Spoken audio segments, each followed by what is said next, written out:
அதுக்கப்புறம் குடியிருக்கிறாங்க பாரு, அவனுங்களை அப்புறம் கவனிச்சுக்கிறேன். இருக்கட்டும், இந்த ருக்மணியை பத்தி சரியா தெரியல இருக்கும். நானும் பழைய ருக்மணியா மாற வேணாம்னு நினைக்கிறேன். ஆனா விட மாட்டாளுங்க போல இருக்கே. அதுக்கான அவசியம் வந்துடும் போல. ச்சே, என்ன மாதிரி வேலை பார்த்து வச்சுட்டாங்க. அம்மா, ஐயோ அம்மா. யோ, வாய் சும்மா வலிக்கிற மாதிரி நடிச்சுக்கிட்டு மத்தவங்களுக்கு தான் என்னை பத்தி தெரியாது. உனக்கு தெரியாதா என்னை பத்தி? இல்ல ருக்கு, உன்கிட்ட போய் நடிப்பனா?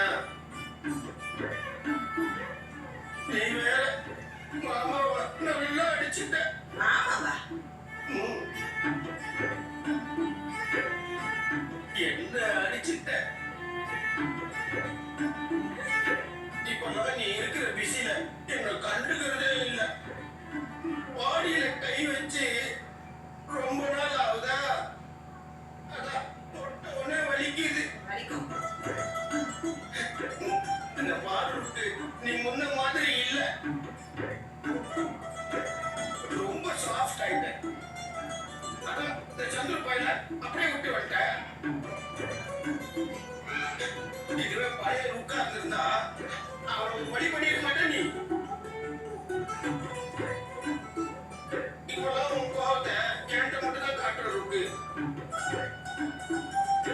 பழைய ஃபார்மெட் குறைஞ்சிருச்சு.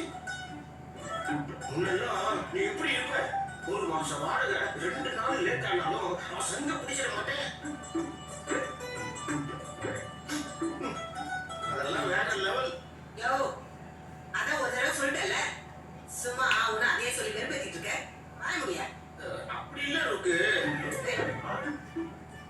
அந்த மெக்கானிக் பையன் சந்துரு எது தேர்த்து பேசியிருக்கான். நீ பாட்டு கம்முன்னு வந்துட்ட. அதெல்லாம் பார்த்து எனக்கு மனசு வலிக்குது. பழைய ஃபார்ம்ல இல்லம்மா நீ. யோ, நானா சும்மா இருக்கேன்? இல்ல நானா சும்மா இருக்கேன்? அவன் மோட்டர் மட்டும் வாங்கிட்டு வராம இருக்கட்டும்.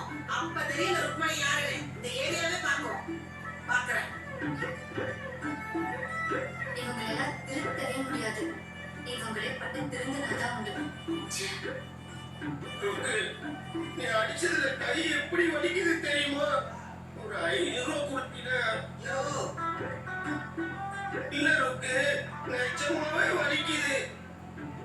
நான் வேணா அடிப்பட்டது எங்கன்னு காட்டுமா? கேரள குழந்தை உட்கார்ந்து இருந்து அதுக்கு முன்னாடி சட்டை கட்டிட்டு காட்டிட்டு இருக்க.